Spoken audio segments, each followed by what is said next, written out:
कदमांवर हल्लाबोल।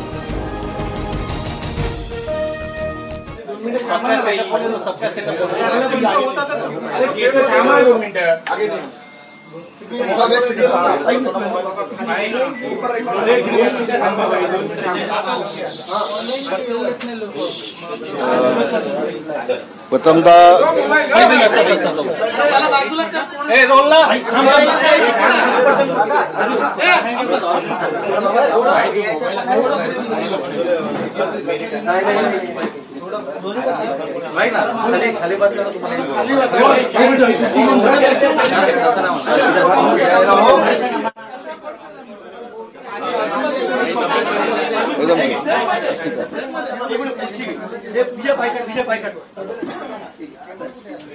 अरे बोलू का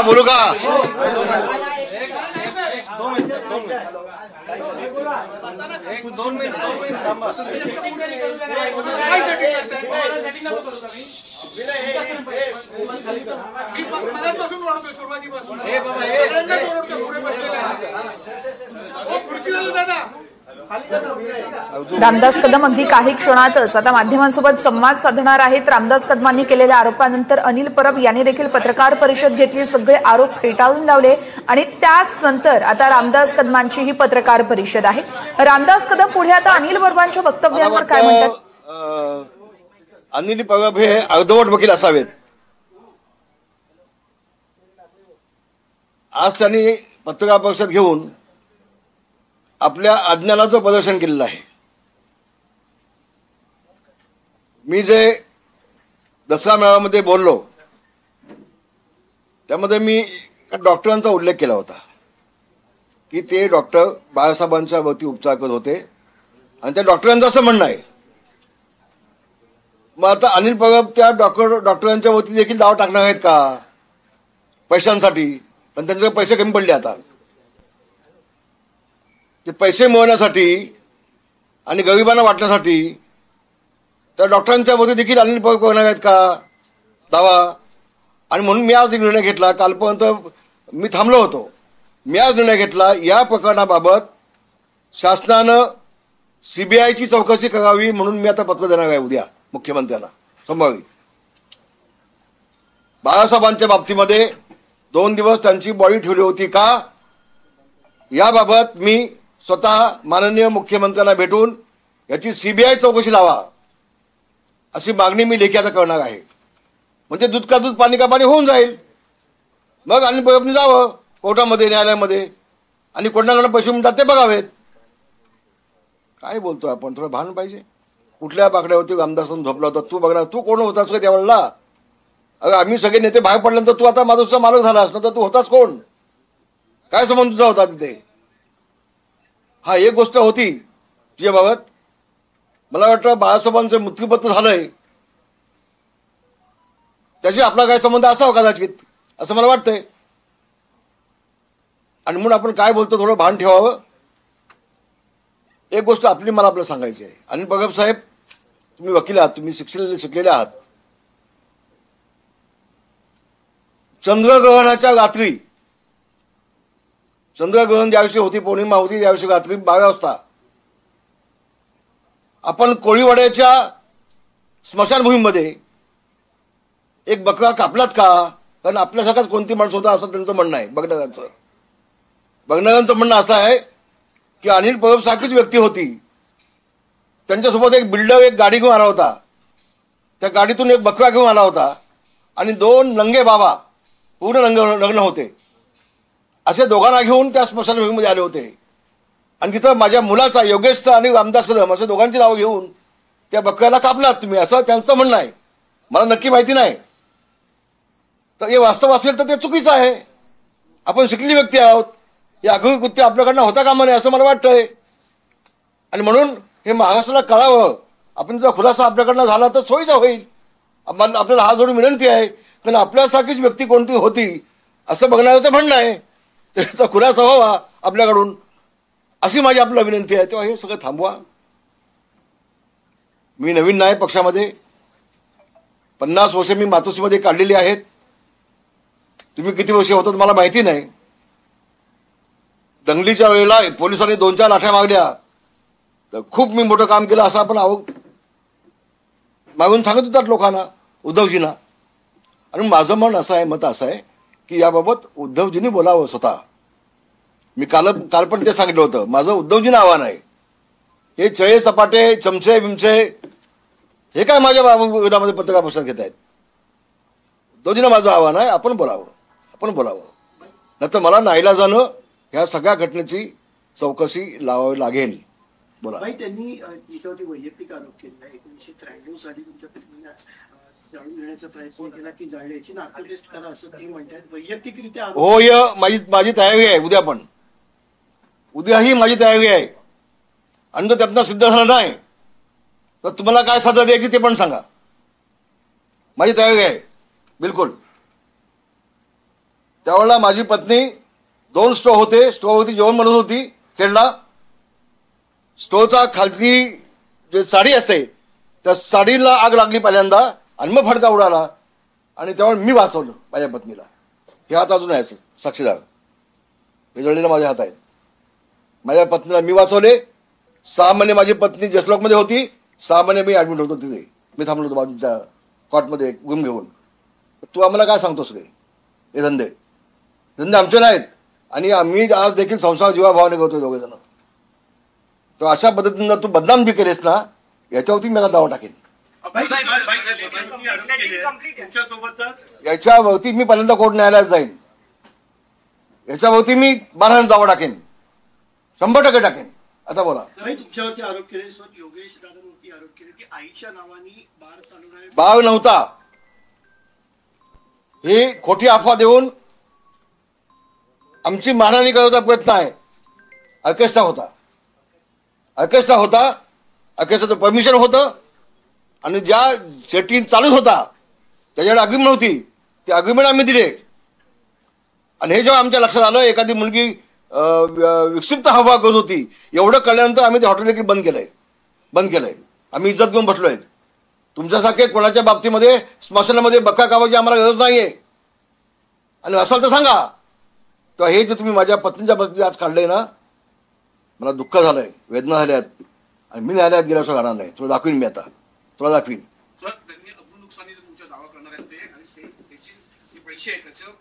मी बोललो त्याच्यावरती. आपण आता बोललो वाटतं. मी बोललो त्याच्यावरती की त्यांनी न्यायालयामध्ये जावं, त्याचं स्वागत.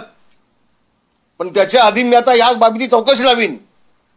एक बाळासाहेबांच्या बाबतीत एखादा विषय न्यायालयामध्ये जावा हे मला पटत नव्हतं कालपर्यंत. हे माझ्या मनाला रुचणार नाही. पण जर का तुम्ही अशा पद्धतीनं मला खोटं ठेवत असाल, त्या डॉक्टरांना खोटं ठेवत असाल, तर मला देखील न्यायालयामध्ये जायला लागेलच. नव्हे त्याच्या आधी मला चौकशी करायला लागेल. मी सीबीआय चौकशी मागेन या सगळ्या घटनेची.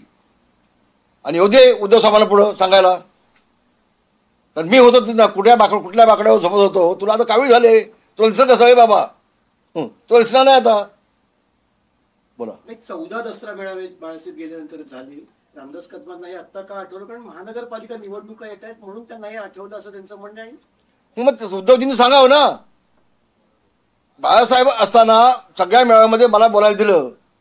मग बाळासाहेब गेल्यानंतर एकाही मेळाव्यामध्ये मला बोलायला दिलं काय? त्यांनी सांगावं. दाखवावं ना, त्या हिंमत असेल तर. हे वास्तव आहे. इव्हन बाळासाहेब असताना मी कुठं बसायचो, किती नंबरला. बाळासाहेब गेल्यानंतर मला किती नंबरला बसवायचे, मग नाव लिहून ते खुर्चीवरती. या काही जगानं पाहिलंय ना.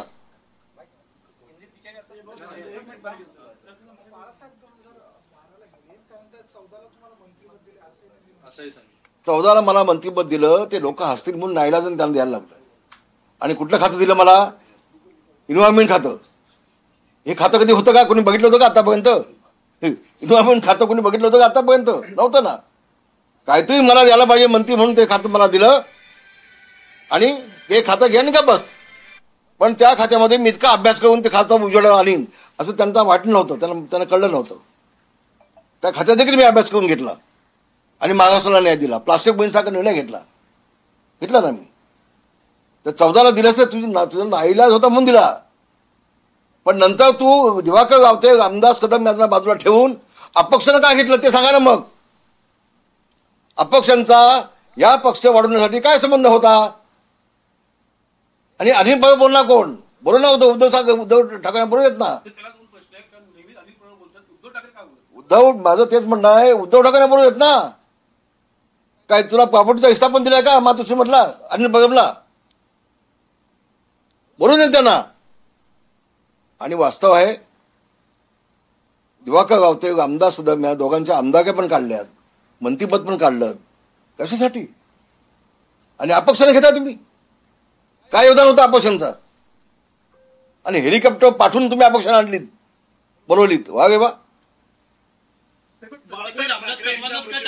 बाळासाहेब असते तर रामदास कदम साहेब असते तर रामदास कदम दिवाकर रावते दोघेही मंत्रिमंडळामध्ये असते. दाव्याने सांगतो. अहो मीच काय, माझा मुलगा विधिमंडळामध्ये गेल्यापासून पहिल्या दिवसापासून अनिल परब राजीनामा मागतोय. हा फोटो घे, तुझा माणूस आहे, दे राजीनामा. हा फोटो घे, तुझा माणूस आहे, दे राजीनामा. बाळासाहेब ठाकरेंच्या मृत्यूपत्राबाबत जयदेव ठाकरेंनी देखील आक्षेप घेतले होते, कोर्टात देखील गेले होते. आपण देखील त्यावर आक्षेप घेतले. नेमकं काय? मी अजून आक्षेप घेतला नाही. तुम्ही चुकीचं बोलताय, माझ्या तोंडामध्ये घालताय. अजून मी आक्षेप घेतलेला नाही. माझ्या तोंडात चुकीचं घालून मला तुम्ही प्रश्न विचारताय. त्याचं आपल्या शब्दापर्यंत मागे घ्या. योग्य वेळेला मी योग्य ते बोलणार आहे. राज ठाकरे आणि उद्धव ठाकरे एकत्र येणार असल्यामुळे जर काय जयदेवनी त्यावेळेला ऑप्शन घेतलं होतं ते आपलं बघायला लागेल काय झालं होतं नेमकं, त्यात वास्तव काय ते बघायला लागेल. ते शासनाला मी पत्र देईन, याची माहिती घ्या, देईन ना. काय अडचण आहे? राज ठाकरे आणि उद्धव ठाकरे एकत्र येणार असल्यामुळे निवडणुकीच्या पार्श्वभूमीवर बाळासाहेब ठाकरेंच्या मृत्यूपत्राबाबत किंवा 2 दिवस मृतदेह बाहेर ठेवला असं आपण म्हटलं. हा जो काय शिंदे गट बाहेर ठेवला नव्हता, बाहेर ठेवला नव्हता. शिंदे गटाचा सुकडा साफ होणार आहे की उद्धव ठाकरेचा महागासा झालाय, पूर्ण सुकडा साफ झालाय, काय शिल्लक नाही. आणि ज्या मराठी माणसाला 30 वर्षामध्ये मुंबईच्या बाहेर ज्या उद्धव ठाकरेंनी घालवलाय तो मराठी माणूस या उद्धव ठाकरेचा सुकडा साफ केल्याशिवाय घालणार नाही. मी विश्वासानं बोलतोय. काय केलं मराठी माणसासाठी? ज्या शिवसेना प्रमुखांनी मराठी माणसाच्या न्यायासाठी झगडणारी शिवसेना या घोषवाक्यांनी शिवसेना जन्म दिला. 30 वर्ष तुझ्या हातामध्ये महानगरपालिका होती, 30 वर्षामध्ये तू मराठी माणसासाठी काय केलं याचं फक्त उत्तर दे, आणि मग कोणाचा सुकडा साफ होणार कळेल. बोला. असे आरोप केलेत का एकनाथ शिंदेजी जेव्हा बंड केला होता तेव्हा तुम्ही अनेक चॅनल फोटो दिले होते का उद्धव ठाकरेंची साथ मी कधीच सोडणार नाही, आणि आज मात्र एकनाथ शिंदे बरोबर? मी असं कधी बोललो नाही. मी त्यावेळेला ढसा घडलोय आणि उद्या महाराष्ट्राने पाहिलंय. हा चमचा बोलणार कोण आहे? हे बोलून नाही उद्धव ठाकरे, बोलू देत ना, बोलू देत ना. आणि म्हणून उद्याच्या सोमवारी मी स्वतः मुख्यमंत्र्यांना भेटेन. मी याबाबत सगळी चौकशी व्हावी, सीबीआयची चौकशी लावा, तेही पाहीन. आणि माझ्या पत्नीच्या बाबतीत जो बोलला आहे, मी आज आपल्याला सांगतोय, मी न्यायालयामध्ये जाणार. मी मानहानी माझी महाराष्ट्रामध्ये केली, अजून माझी पत्नीच जाईल त्याच्या विरोधामध्ये, माझी पत्नीच जाईल. अरे तुम्ही कसले राजकारण आहे? असे महिलांचे, बायकांचे, कुणाच्या आणि कुणाच्या आईचा बदनामी करून तुम्ही राजकारण करायला लागलात. तो तुमच्या जिंदगानी होती. कसलं राजकारण करताय? तुम्हाला स्विस बँकेतले अकाउंट कसं ऑपरेट करायचं हे समजतं असं त्यांनी म्हटलेलं आहे. हातांचे ठसे घेऊन तिकडचे पैसे काढले जाऊ शकतात, हे रामदास कदमांना कसं माहिती असतं? अरे बाबा, ज्या वेळेला मी उद्धवजींना सांगितलं की साहेब आपण साहेबांच्या पायाचे ठसे घेऊन ठेवूया का, कारण त्यांचे पाय आमच्यासाठी दैवत आहेत, आम्हाला का म्हणायतील, तर नाही रामदास भाई आपण हाताचे ठसे घेऊन ठेवलेत. उद्धवजी मला बोललेत. उद्धवजी मला याला काय माहिती आहे का? हा गदोळा आता पत्रकार परिषद घ्यायला लागला, याला काय माहिती आहे? आणि म्हणून मी काल म्हटलं की दोघांची टेस्ट व्हावी, बेन टेस्ट व्हावी ना. त्यांचं तेच म्हणणं आहे, ते ठसे नव्हते, ते मोल्ड्स होते, आणि तेच मोल्ड्स वर्षावरती देखील होते, आणि स्टेडियम मध्ये देखील, सारा स्टेडियम मध्ये देखील ठेवण्यात आले. कधी ठेवण्यात आली? मी नाही कधी पाहिले नव्हते, मी कधी पाहिले नाही. त्यांनी बघितलं असेल एकट्याने, आम्ही नाही. असं तर चांगलं आहे, मग चांगलं आहे ना. भाई त्यांच्याकडून असं देखील सांगण्यात आलं की मी विभाग प्रमुख होतो आणि माझ्याकडेच सगळी जबाबदारी होती. बाळासाहेब ठाकरे यांचा अगे सोड रे, तुझी कसली जबाबदारी होती? तर ज्यावेळेला त्यांचा निर्णय झाला 2 भावांचा की बाळासाहेबांना सकाळी घेऊन जायचं, हे मला कळलं तर मी जाऊन भांडलोय त्यांच्याकडे. तू काय सांगतो जबाबदारी होते असेल ना? हा ट्रक त्यांनी सजवला हे मला माहिती आहे, ट्रक त्यांनी सजवला हे मला 100% माहिती आहे, पण निर्णय मी बदलला नव्हता. पण भाई अँब्युलन्सनी नेऊन शिवाजी पार्कला त्यांना अंत्यदर्शनासाठी ठेवायचं असं प्लॅनिंग होतं. आणि मी जे वास्तव आहे ते बोललोय. त्यानंतर मी उद्धवजींच्या वरती गेलो, मातोश्री आतमध्ये मी भांडलो त्यांच्याकडे, म्हटलं साहेब आमचे आहेत आणि आम्ही गपचूप ॲम्ब्युलन्समध्ये घेऊन जाऊन देणार नाही. आम्ही ट्रकमधून साहेबांना घेऊन जाऊन मला म्हटलं ठीक आहे तुम्हाला जे योग्य वाटतं तुम्ही घेऊन घ्या. हे बोललेत उद्धवजी त्यावेळेला बोलले. तो असली विभागप्रमुख ना. ज्यावर रामदास आज विभागप्रमुख काय आज तू मातोश्रीचा मालकच झालायस. तेव्हा तो विभागप्रमुख होतास आज तू मातोश्रीचा मालक झालायस. तूच पत्रकार परिषद घेतोय. बोलू ना उद्धवजींना बोलू देत ना. कुठले मोल्ड आहेत काय काढलेत मोल्ड ते एकदा बघू दे बघेन एकदा जाऊन चांगलं असेल तर रामदास कदम स्वागत. बाकडा शोधतोय मी असं लवकर शोध. उशीर होईल ना आता शोधायला. अरे मातोश्रीमध्ये सोफे आहेत ऑफिस आहे आतमध्ये. आतमध्ये सोफा आहेत 2 सोफे आहेत समोर आतमध्ये. एका मी काय नवीन माणूस आहे मी पुन्हा सांगतेस तू. आता मी सोफ्याच्या ऐवजी बाकडा म्हणला असेल आहेत ना सोफे आतमध्ये आहेत ना.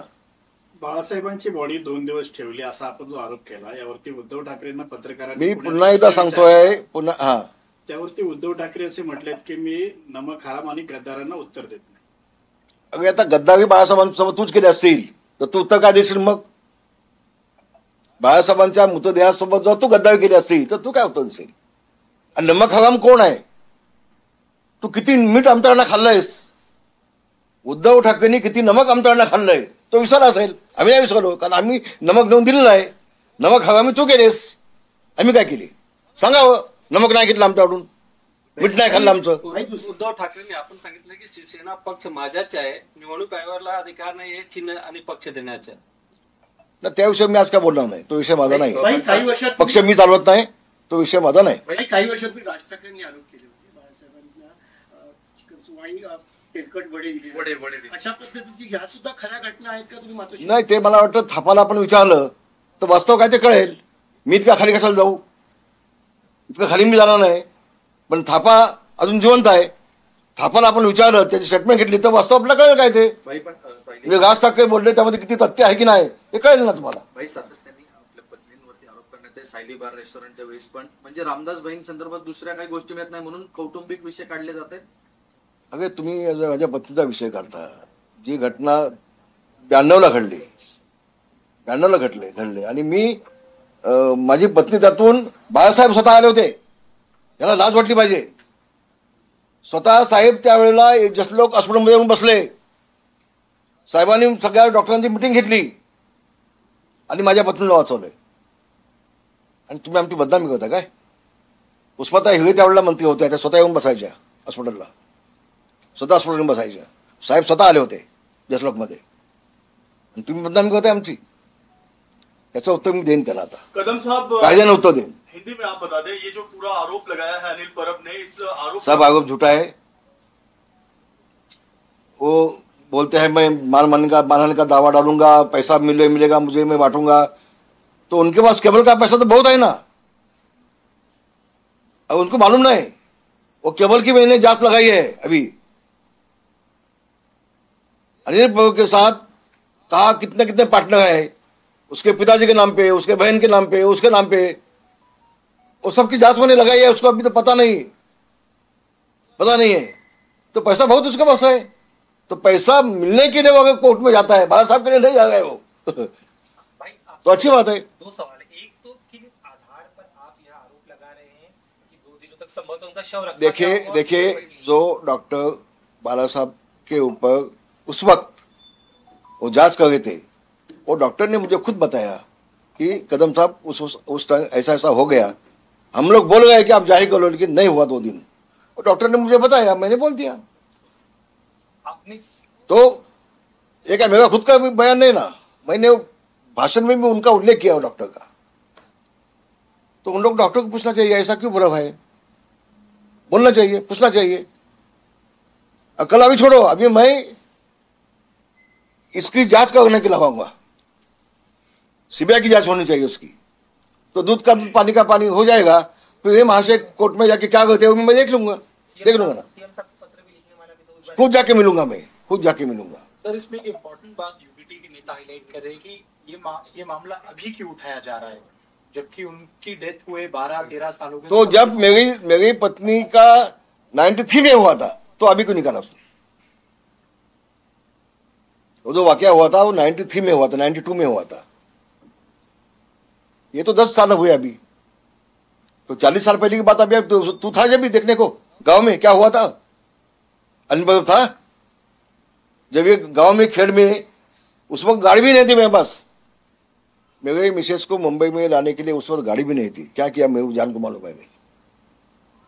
तो तू क्या बोल रहा है, नमक चढ़ाया है हमें जख्म के ऊपर। भाई आपने कहा है कि एक बलि का आरोप लगाया है परिवार पर, किस तरह बलि का एक आरोप? वो एक बकरा दिया, मैं बोला ना, वो जो बोलने वाला था मेरे पास, वो बोला अनिल परब जैसा आदमी था। अभी देखेंगे जब चंद्रग्रहण था रात को, तभी चंद्रग्रहण में 12 बजे ये वाकया हुआ है कोलीवाड़े में स्मशान में। एक बिल्डर भी था उनके साथ में। वो बकरा वो 2 आदमी लेके आया था जो नंगे थे दोनों भी। एक तो नार्को टेस्ट को लेकर वो आपको चैलेंज कर रहे हैं, क्या आप उसके लिए तैयार हूँ? बिल्कुल बिल्कुल तैयार हूँ। बोलो कभी, दोनों का होना चाहिए, उद्धव का भी मेरा भी तैयार, बिल्कुल आज तैयार हूँ मैं। इसके अलावा आप नार्को टेस्ट के लिए तैयार है। 8 दिनों तक आप वहीं पर थे दिन रात, क्या घटनाक्रम था, अगर कुछ बता ताकि आप। नहीं, मैं कल बता दिया साहब बीमार थे, हम लोग सब जाते आते थे वहां, रात को सोते भी थे। मिलिंद नार्वेकर वो बाला साहब के बंगले में मातुस के बाजू में जो गेस्ट हाउस है, मिलिंद नार्वेकर वो गेस्ट हाउस में सोता था, पूछो उसको। और वो बेचारा भी सुबह घर में जाके वापस आता था। ये वाकया है, इसको क्या पता है? मानहानि का मुकदमा आप पर करने वाले हैं, इस तरह का आरोप दावा उन्होंने। अभी मैं ही कर लूंगा उनके ऊपर अभी मैं ही कर लूंगा। और ये जो बात है उसकी मैं जांच लगाऊंगा कि जो डॉक्टर है वो झूठ बोल रहे क्या। महाराष्ट्र में फिलहाल बाढ़ की परिस्थिति है, लाखों। इसी पे कंटिन्यू, आपके आरोपों पर आज जब पुणे में उद्धव ठाकरे जी से सवाल पूछा गया, तब उन्होंने आपके लिए असंवैधानिक शब्दों का प्रयोग किया। मैं वही बोल रहा हूं, मैं वो नमक जो है वो नमक उद्धव ठाकरे ने हमारा खाया है। नमक हराम उद्धव ठाकरे है, वो झूठ बोल रहे हैं। वो झूठ सबको गाली देते हैं। वो पंतप्रधान जी को गाली देते हैं, अमित शाह जी को गाली देते हैं, मुख्यमंत्री को गाली देते हैं, एकनाथ शिंदे को गाली देते हैं। उनका दिमाग ठिकाने पे है वो पहले देखना पड़ेगा। एक अच्छा डॉक्टर उनको चाहिए अभी, ऐसा मेरा कहना है उनके लिए। क्या नमक था ये, कब या बस वो समझने वालों को ईशा काफी होता है। कुछ गद्दार शब्दों का भी प्रयोग किया गया है उस वक्त बाइट देते आपके प्रति। कौन गद्दार है? मैं? अरे जब गाने गया पार्टी से तब 1 साल ये उद्धव ठाकरे मुझे गाड़ी के सामने पहले सीट पे बिठा था, फिर बाहर निकलता था माधुसर में। तो गद्दार होता तो मुझे क्यों बिठाता था ऊपर सामने कुर्सी पे? तुम्हारा जान बचाने के लिए मुझे बिठाता था आगे। वो भूल गए दिन। आज मैं गद्दार हो गया। गद्दारी बाला साहब से किया है उद्धव ठाकरे ने। मुख्यमंत्री बनने के लिए सोनिया गांधी के पाव के पास जाके बाला साहब की शिवसेना गिरवी रख दी इसने। गद्दार ये है। हम लोग कैसे हो सकते हैं?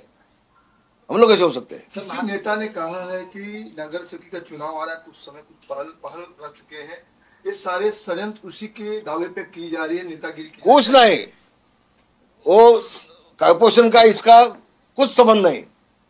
कॉर्पोरेशन में तो उसका साफ होने वाला है, कुछ बचने वाला नहीं। थोड़ी बहुत इज्जत बाकी है ना अभी, थोड़ी बहुत, वो भी करने वाली नहीं है।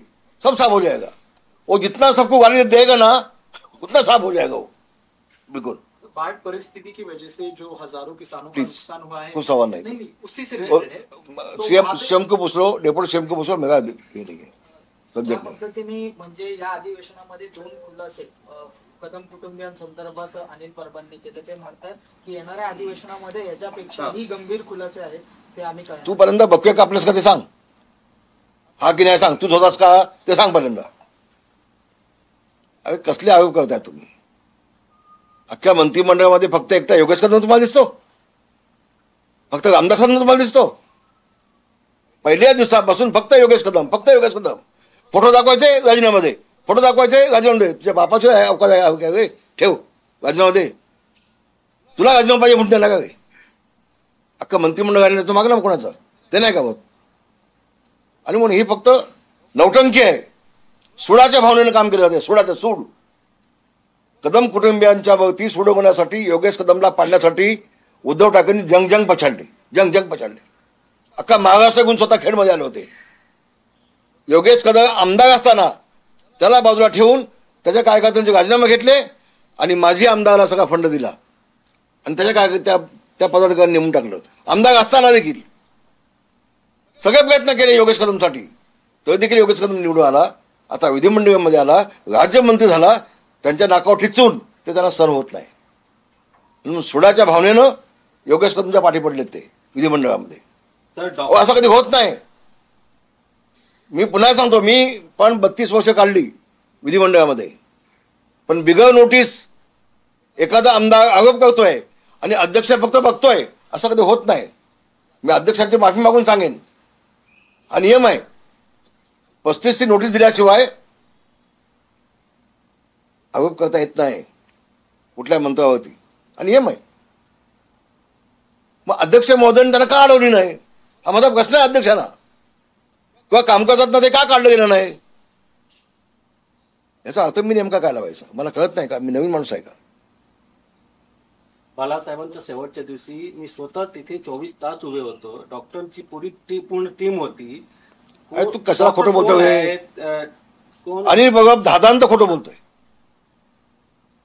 शेवटच्या दिवशी कोण कोण डॉक्टर होते ते नाव सांगावे. चला त्यांनी शेवटच्या दिवशी कोण कोण डॉक्टर होते त्याची नावं जाहीर करून टाकावी. चला त्यांनी डॉक्टरचे नाव विचारले. डॉक्टरांची नावं त्यांनी सांगावी. तो होताच की नाही डॉक्टर सोबत, तो त्यांनी नाव सांगावी. इस संदर्भ में आपकी शिंदे जी से बातचीत हुई है, नहीं, क्या कहना है? नहीं बात, मंच पे उनके सामने आपने ये बात रखी थी? नहीं बातचीत नहीं हुई. ओके, धन्यवाद. उन्होंने एक सवाल ये भी कहा कि एकनाथ शिंदे जी क्यों चुप हैं, उनको बोलना चाहिए. रामदास कदम जी के इस आरोपों पर, बाला साहेब के आरोपों पर शिंदे जी क्यों चुप हैं, उनका ये भी कहना. उद्धव ठाकरे चुप क्यों है. उद्धव ठाकरे चुप क्यों है. मैंने तो ये कहा था कि वो डॉक्टर ने मुझे कहा कि ऐसी जी बात कदम से हुई, ये बात बोला मैंने, ये बात बोला था. तो वो चुप क्यों है. उद्धव जी बोलना चाहिए ना. उद्धव ठाकरे मुख खोलना चाहिए ना. उद्धव ठाकरे त्यांचं म्हणणं असं की एकनाथ शिंदे त्याच्यावरती गप्प का आहे. एकनाथ शिंदेला हा विषय मान्य आहे का. होय, मान्य आहे. मान्य आहे. मीटिंग झाल्यानंतर स्वतः एकनाथ शिंदे मला फोन केला होता. मान्य न व्हायचा प्रश्न कुठे येतो. प्रश्न येतो कुठे. तो हा म्हणतो शेवटच्या क्षणापर्यंत मी डॉक्टर मी होतो. कोण डॉक्टर होते सांग मला तू. मी नेता आहे पक्षाचा. मी एकनाथ शिंदे पक्षाचा ज्येष्ठ नेता आहे. मी सिनियर माणूस आहे. हे त्याला माहिती नाही. हे चमच्याला कुठे माहिती आहे. हे आता आम्ही भाग पडल्यानंतर हे नेते झालेत आणि हे पुढारी झालेत. भाई आपण म्हटलं की तुम्ही जे सांगितलं की बाळासाहेबांची पार्थिव जे होतं ते 2 दिवस ठेवण्यात आलं होतं मृत्यूनंतर. मला पुन्हा तुम्ही माझे हा बोला.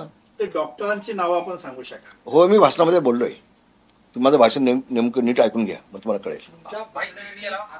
फक्त कोणी तुमच्या पुतळ्याने काही जणांनी आत्महत्या केली, त्याची पण चौकशी करा. कुठल्या पुतण्याने आत्महत्या केली. असं आमच्या कुठल्या पुतण्याने आत्महत्या केलेली नाही आतापर्यंत. माझ्या कुठल्याही पुतण्याने आत्महत्या केली नाही. हा महाराष्ट्राला फसवतोय. आमची बदनामी करून चाललंय. वया उद्धव ठाकरेंचा स्वभाव आहे. स्वतः बोलायचं नाही, इतरांना पुढे पटवायचं. आम्हाला माहिती आहे. तर कुठल्या पुतण्याने आत्महत्या केली तर सांग मला एकदा. नाव सांग, त्याचं नाव सांग ना. ते सगळ्याचं खोटं आणि चांगलं तुम्ही मला बोललात तर मी आता पत्रकार परिषदेचे काढीन आणि या सगळ्या बाबी होती मी न्यायालयात जाईन. आज अनिल परब ने योगेश जी को भी कटघरे में खड़ा किया. बार के संदर्भ में उन्होंने सवाल किया. उस पर आपका मैं फिर से आपको बोल रहा हूं, मैं ये बार नहीं है. 35 साल से होटल है और उसने लेडीज बार करके उसने विधिमंडल में कहा हमारी बदनाम की है. वो लेडीज बार नहीं है, नहीं, खाली ऑर्केस्ट्रा उसमें. और युवा हमने शरद शेट्टी नाम के सोसाइटी है उसको चलाने को दिया है. उससे एग्रीमेंट किए है. उसकी जिम्मेदारी है. तो जब मुझे पता चला कि एक उसमें एफआईआर में लिखा है एक कोई लड़की अलग तरह से हवा उसका था, हमने इमीडिएट उसको नोटिस दिया, होटल से उसको निकाल दिया. होटल्स को लॉक भी लगा दिया। हम लोग लेडीज बार के माध्यम से पैसा खाने वाले लोग नहीं है। भगवान ने हमें बहुत कुछ दिया है, बहुत कुछ दिया है। वो खाली हम लोग को बदनामी। कल भी उद्धव साहब ने भाषण किया दसरा में, उसमें भी उसने एक लफ्ज निकाला कि मंत्री के माँ के नाम पे लेडीज बार है। नहीं है, गलत बोल रहे हैं उद्धव जी भी, झूठ बोल गए, अम्मा के बदनाम कर गए। उसका जवाब मैंने उसी वक्त दिया है, 3-4 टाइम पत्रकार परिषद लेके भी जवाब दिया है। लेकिन कैसा होता है, जो सोने वाला है ना उसको जगह कर सकते हैं, जो सोने का बहाना किया है उसको अपने जगा सकते हैं। वैसे उनकी बात है। शेवटचा प्रश्न की त्यांची भाषा एवढी घसरली, भाडकाऊ वगैरे सारखे शब्द वापरलेले आहेत, अरे भाड अशा पद्धतीची भाषा घसरली। भाड कुणी खाल्ली हे अख्ख्या महाराष्ट्राला माहिती आहे ना। भाडकाव कोण?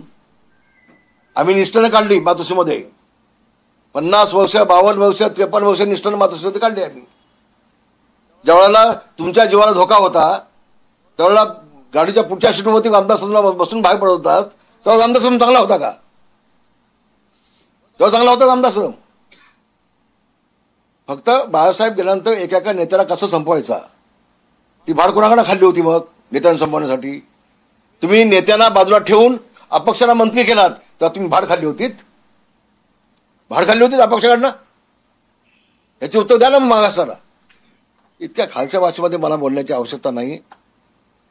हे पाहिलं तर महाराष्ट्राने चांगलं झालं, पण 2 गोष्टी त्यांनी ज्या बोलल्यात की माझ्या पत्नीच्या बाबतीत त्यांनी उल्लेख केला आणि माझ्या पुतण्याच्या बाबतीमध्ये, हे सगळं खोटं आहे। याचा मी धिक्कार करतोय, याचा निषेध करतोय आणि याच्या विरोधामध्ये मी न्यायालयात जाणार मी।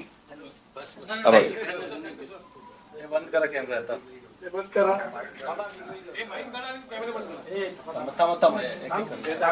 अलग किसको नहीं?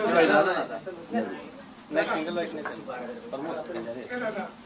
कोई सिंगल नो वन टू है ना? नाही नाही, त्याला ज्यावेळेस बोलायला पण तयार नाही होतो। नाही नाही, आजारी आहेत ना बरं.